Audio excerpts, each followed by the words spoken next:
Bueno, buenos días. Hoy vamos entonces a cumplir la parte de las propuestas de la educación con los cambios necesarios a la educación. Es una de mis propuestas que escribí en mi blog, algunas de las propuestas, que van en función de lo que explicaba en el video anterior, que cuando todo comenzó cuando los educadores dejaron de ser educadores, aunque aún se hagan llamar como tal, pero realmente son asistentes de educación, porque si la educación viene por casa, entonces los educadores no educan.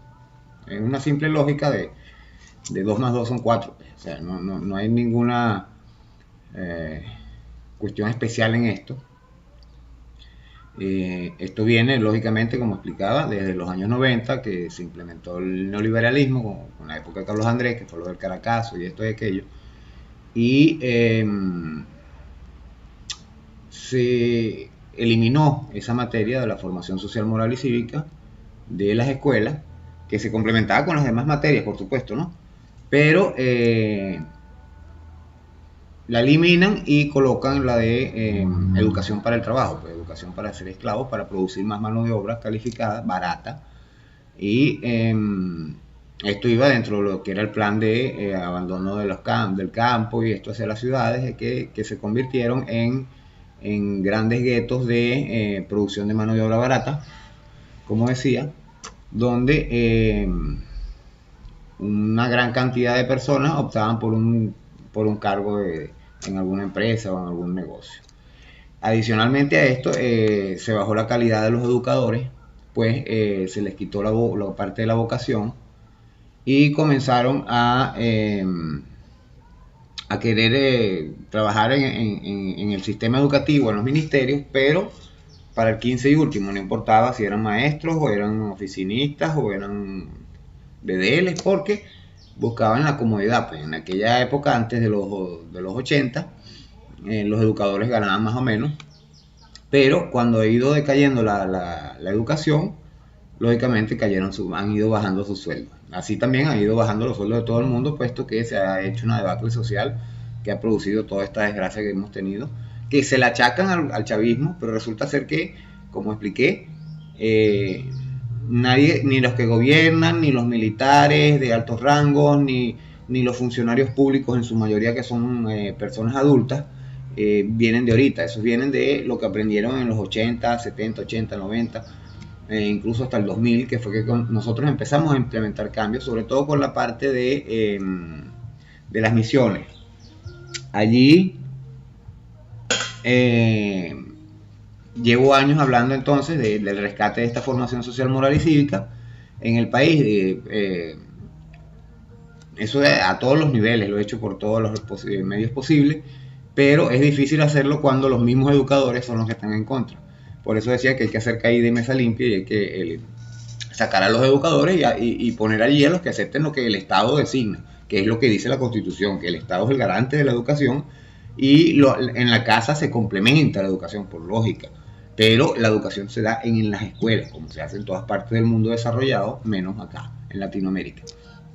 Eso no lo eliminaron. Eh, por ahí hay una charla que da el doctor Dussel, que es muy buena sobre esto, ¿no? Y él explica bastante bien y bastante detallado. Lo que pasa es que son charlas largas. Las charlas más cortas que he visto, dura 47 minutos y de ahí en adelante son 1 hora. De hecho, esta que estoy hablando creo que dura casi 2 horas. Eh, entonces, bueno, este debate social, ¿cómo se genera? Simple. La formación social, moral y cívica enseña de humanismo, de compartir en sociedad, las buenas costumbres, el respeto, la conciencia social, la hermandad, el compañerismo, el civismo, el respeto a las leyes, a las normas, el respeto al prójimo, y que es todo lo opuesto a lo que enseña el neoliberalismo, el capitalismo, que es el consumo, la avaricia, la explotación del hombre por el hombre, la competencia, el egoísmo, la codicia. Esto es lo que se ha generado en estos últimos 30 años y hay que corregirlo de alguna manera. He explicado entonces innumerables veces el razonamiento práctico y tangible de mi argumento, como es el hecho de que desde que se eliminó esta cátedra, se eliminó con ello el inculcar los valores humanos y sociales que nos hacen verdaderos ciudadanos. Así, en esa época, cerca del 80% del país tenía más que educadores, más educación básica a lo sumo. Había un 70%, creo que lo saqué en estos días, yo en el escrito puse creo que era un 40%, puesto que en la cuenta que yo saqué en el video anterior no contaba con los niños sin identificación. Muchos se vinieron a registrar cuando Chávez y ya tenían 30 y 40 años, no tenían ni cédula ni partida de nacimiento. Estos eran excluidos allí, los indígenas eran excluidos, todas estas personas eran excluidas. Y entonces quedaban sin educación, pues. En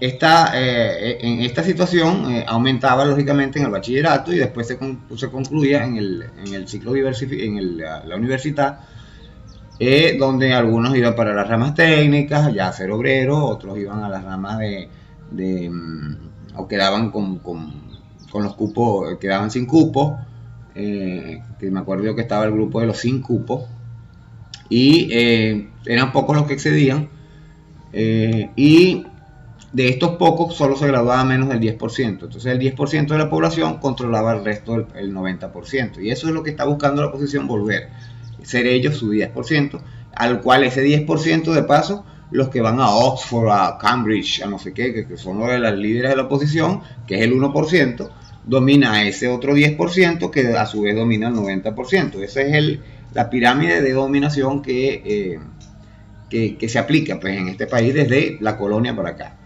¿Qué creció entonces con esto? La falta de educación. El gobierno, bajo la conducción del comandante Chávez, inició los cambios tratando de hacerlo en los ministerios infructuosamente. Vinieron los paros nacionales en estos elefantes blancos, que aún hoy en día siguen actuando igual. Ellos tienen sindicatos adecos.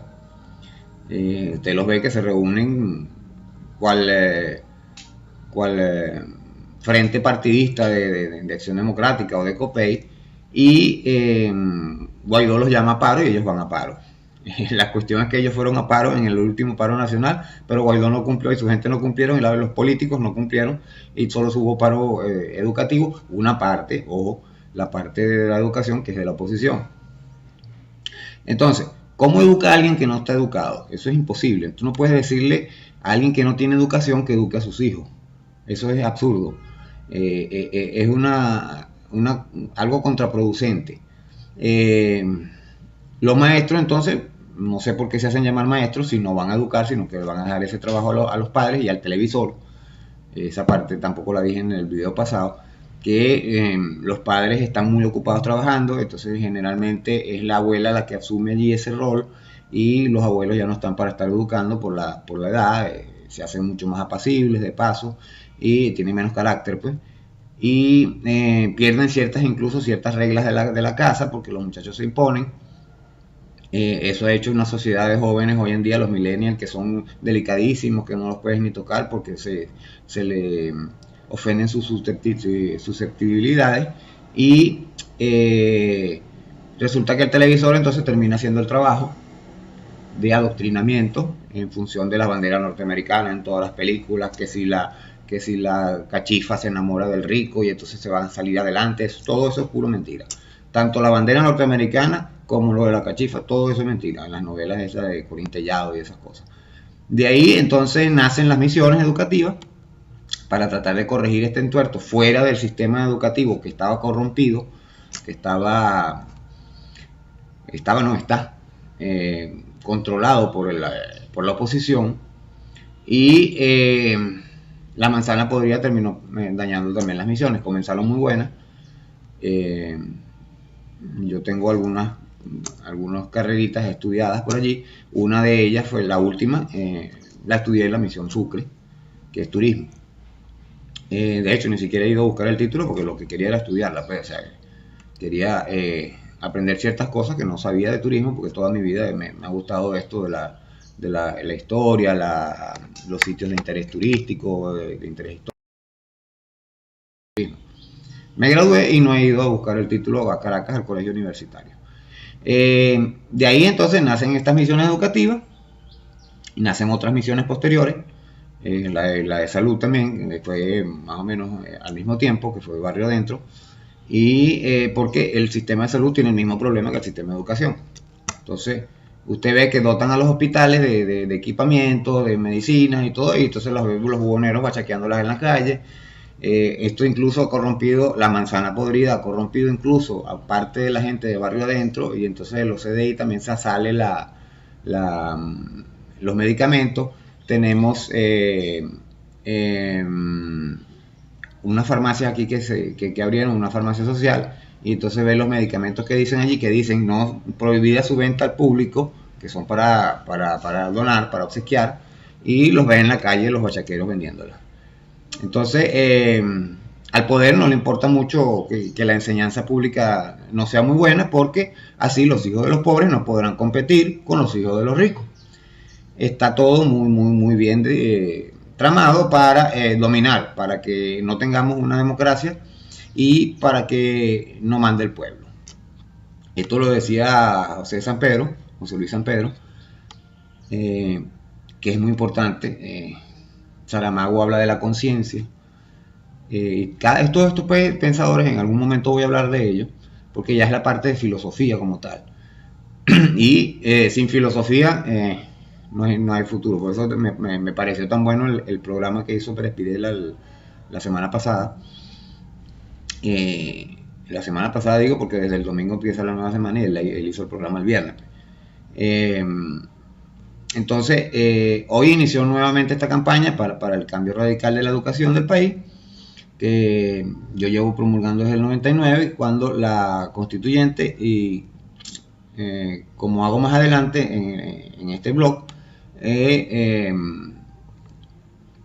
hablo de algunos cambios que son necesarios. En el escrito que hice en el blog pueden ver imágenes, por ejemplo, que siempre preguntan qué pasó con la educación en el metro de Caracas, y justamente el metro de Caracas en los 80, 90, la gente era ordenada, educada, daban el paso y todo esto, y eso se acabó a medida que se fue decayendo el nivel educativo de las personas desde que eliminaron la formación ciudadana en las escuelas. Porque el niño, lo más importante en la educación de un ser humano está en los primeros años de su vida. Esto implica dicen que hasta antes de los 6. Yo calculo que antes de los 11, porque ya el niño a los 11 empieza a tener un poco más de raciocinio y empieza ya a tener conciencia de lo que está haciendo realmente. No es porque lo incentivaron, no es porque le indujeron eso en la cabeza, sino porque ya lo piensa, mira, sí, esto debe ser porque es lo correcto. Entonces vemos que en la educación se basa en la formación hoy en día para desarrollar la capacidad laboral y no la intelectual ni la moral. Entonces esta educación afectiva de las personas de acuerdo a la cultura y a las normas de convivencia de la sociedad se basan en la transmisión de los conocimientos de persona a persona, que se adquiere a través de determinada educación. Yo recuerdo que las maestras antes lo visitaban a uno a la casa, eran como una segunda madre, los maestros en general, unos segundos padres. En mi caso yo tuve puras maestras, ¿no? En bachillerato, en la básica no tuve maestros varones, pues, hombres. Y yo tuve 2 maestras, 3 maestras a las que les pedí hasta la bendición. Hoy en día incluso son unas señoras ya mayores y todavía las veo y les pido la bendición. O sea, el respeto que se tenía y el amor a esas personas, porque ellas le dedicaban a uno. Cuando ellas veían algún problema con uno, ya se sentaban como una madre, y si no podían resolverlo así, veían que el problema era un poco mayor, iban a la casa a ver qué pasaba en la casa para resolver el problema. Esto hoy en día no se da porque o bien el maestro no le da la gana, no le interesa, sino que llega al salón y abran el libro en la página 25 y eso es lo que va para el examen, o sencillamente es el padre y el representante, o el muchacho en su defecto ahora también, que malandrean y insultan y atacan y agreden al maestro. Pero eso es a raíz de justamente de que el maestro no educó al padre, ¿ok? Que debe tener unos 30, 40, 35 años, 40 años incluso, porque a los 40 años, cuando quitaron la formación social, moral y cívica, ese padre estaba en la escuela básica. Estaba entre los primeros 5 o 6 años, 6º grado. ¿ok? Y el resultado de eso es lo que tenemos hoy en día. Entonces, un individuo necesita diversos procesos formativos para su vida. Solo quienes ven más allá de lo evidente pueden ver que el mañana partiendo del presente. La educación, por su parte, es el proceso de socialización de los individuos, lo que también implica una concientización cultural y conductual, donde las nuevas generaciones adquieren los modos de ser de generaciones anteriores y está regida por unas pautas de conducta basadas en la lógica, pues el respeto y la solidaridad. La educación empieza en la familia y acaba en el colectivo sociocultural al que se pertenece. Pero recuerden que, como yo les explicaba, el colegio y los compañeros de clase y los maestros terminan siendo más familia incluso en ciertos tiempos de la vida que la familia propia, porque pasan más tiempo en el colegio que en sus casas o con sus familiares. Pocas palabras, la educación comienza en casa, pero poco puede educar a alguien que no está educado o que está muy ocupado para hacerlo. Y ahí el televisor, su violencia, toda la degradación, dígame estas series que pasaban donde hacían apología al narcotráfico y a los sicariatos y a todo esto. Y eso se le grabó a muchas generaciones, a un par de generaciones anteriores. Así veían que, bueno, todos querían ser un narcotraficante. Yo quiero ser pues, para tener un carro último modelo y tener muchas mujeres, o las mujeres para tener X, Y, Z. ¿ves? Entonces, esto degeneró toda la sociedad aquí en toda Latinoamérica, no solamente en Venezuela, porque esto se ha implementado en toda Venezuela. Hay que rescatar entonces, como digo, la formación social, moral y cívica como pauta principal, cambiar todos los textos educativos que los adecuaron en función de crear mano de obra, de crear el esclavo asumido. El Estado entonces debe asumir este rol como prioritario, porque si no, nunca vamos a salir adelante. Siempre vamos a ser un país subdesarrollado, siempre vamos a ser dependientes de las potencias o de los imperios y siempre vamos a estar colonizados de una u otra manera, bien sea socialmente, culturalmente o económicamente. Actualmente se da en las escuelas sin base educativa real, todavía esta materia le cambiaron el nombre. Y los maestros entonces a lo que ellos dan no se les puede llamar educación. Yo he visto algunos textos de los que dan sobre todo en la escuela privada y de verdad dan dolor. Y entonces el Estado hace la colección bicentenario y los maestros los desechan y empiezan a dar con otros libros, los libros que les dieron en la época neoliberal, y es un problema.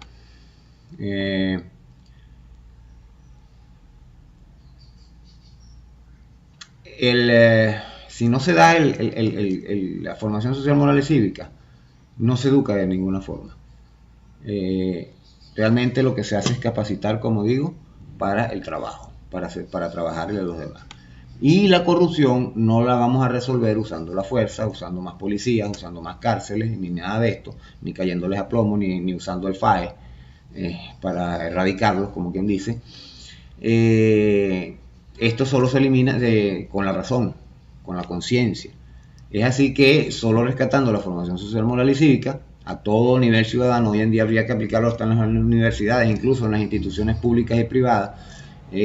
Habría que hacer una campaña de televisión, por las redes y todo esto, dando conciencia. Así es que se irá haciendo el avance en una sociedad ética y productiva.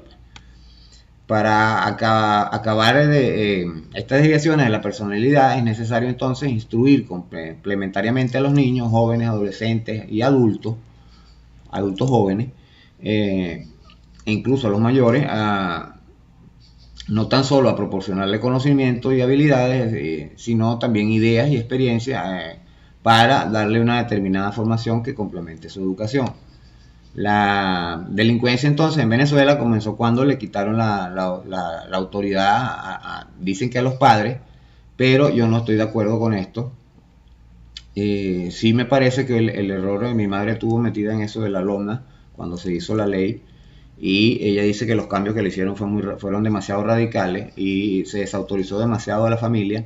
De hecho, también se le quitaron ciertas potestades al maestro, y hoy en día no puedes ni mirar feo a un muchacho porque entonces vas preso por agresión al menor, y eso tampoco es así. Ahora todo es el bullying y la cuestión. En mi época, más compadre, todo se resolvía a la salida del recreo o a la salida de las clases. Así funcionaba. Hoy en día no, los niños tú los insultas y van y se suicidan. O sea, no ven que la vida es dar golpes y traspiés, porque eso es la vida, pues sencillamente no todo es flores y besitos. Es así que entonces no hay educación en las escuelas, sino formación, y no hay sociedad sin acuerdo social constituido e instruido en la escolaridad formativa.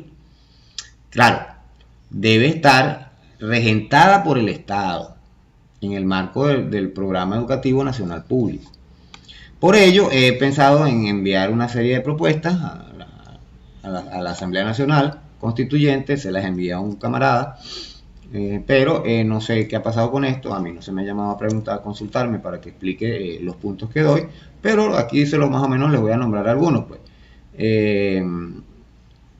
Este rescate formativo en las escuelas, previo proyecto de aprobación popular, lógicamente tiene que ser consultado al pueblo, que es el soberano, es el que decide, porque es su sociedad la que se va a educar. Ahora yo no creo que sea mucha la gente que diga, bueno, la oposición dice que la moral es adoctrinamiento, pues, porque por eso es que destruyeron los libros de la colección Bicentenario. Entonces vemos casos como en Italia, que al expresidente Berlusconi lo meten preso y lo ponen a barrer calles con una braga puesta, y cuando Aquila Cava y otros alcaldes quisieron hacer lo mismo, entonces se violaban sus derechos humanos. Eso es en función de justamente para que eso se aumente. Eso es una cuestión, una locura. Aquí hay que ponerlos a pagar pena moral, que pasen vergüenza, porque más duele el cacho más duele la echadera broma que el cacho, es lo que dicen aquí en Venezuela, ¿no? Entonces en Venezuela se armó la San Pablera cuando la acaba, y a la final lo que hizo fue aumentar mucho, bueno, eso llegó a los límites extremos, el bachaquerismo. Los cambios entonces sociales tienen dos maneras de implementarse. Unas por el shock, que es lo que decía, que es lo que no queremos llegar, que es a una confrontación armada, una guerra civil literalmente, volver a ese pasado. O paulatinamente, que es en función de la educación, que es lo ideal, pues, los cambios sociales que se vayan realizando. Queda claro, por cierto, que en las escuelas el proceso educativo lo dicta el que está gobernando. Vamos a aclarar eso. Aquí hay un error de los educadores y de mucha otra gente que cree que la educación es una cuestión que la dictaron los europeos, por cierto, porque está hecha a la manera eurocentrista, como he dicho, y impuesta por los norteamericanos que vienen de los europeos. Es una misma cadena. Y entonces eso es un solo sistema rígido y no se va a cambiar. Pero ¿por qué lo cambiaron en los 90? ¿Por qué quitaron la formación social, moral y cívica que se daba anteriormente? Porque lo van adecuando de acuerdo a los intereses de las potencias para seguirnos explotando. Entonces Venezuela solo alcanzará el socialismo, el desarrollo, el progreso y la independencia real cuando se rescate esta formación social, moral y cívica con textos debidamente adecuados, como he dicho. Hay que reestructurarlos todos de acuerdo a las necesidades del país, sobre todo. Hay que eliminar ciertas carreras por un tiempo, como se hace en todas partes del mundo. Si hay demasiados ingenieros, pues separa la parte de ingeniería por 3, 4 años. Si hay demasiados abogados, separa los abogados. Si hay demasiados poetas, separa la parte de la literatura, las letras. Y así, pues, en función de crear, cubrir las necesidades que tiene el pueblo. No puede ser que pues, aquí todo el mundo quiere vivir en la ciudad cómodamente y nadie quiere sembrar una cebolla. Entonces estamos pasando hambre. ¿Ves? Porque otro problema que tenemos es las ciudades parasitarias, que se han creado con este comodismo industrial, que además de eso le da a la oposición, a la clase gobernante, a la élite empresarial, le da el poder de controlar al votante para ellos seguir mandando. Y esa es toda la guerra que nos tienen, nos están haciendo pasar hambre, trabajo y necesidad, porque todo el mundo vive en las ciudades, lo que hacen es cortar la importación y se acaba todo. Y entonces, bueno, es parte de las propuestas, debe hacerse lo de la pena moral, debe implementarse lo de las comunas o nada, pero posteriormente a esa concientización social y llevar adelante estos cambios. Igualmente, se habla también de la parte de la salud, voy a cómo implementar esto, y hay otros cambios que hay que hacer, eso los voy a ir dando porque sería demasiado largo. En el próximo escrito voy a hablar de la dicotomía de la salud y el cuadro político-social como columna vertebral de la revolución y de la sociedad. Pues. Hay que tener conciencia crítica, como decía, hay que ver qué es lo que está pasando aquí. Entonces, bueno, vamos a hablar más adelante.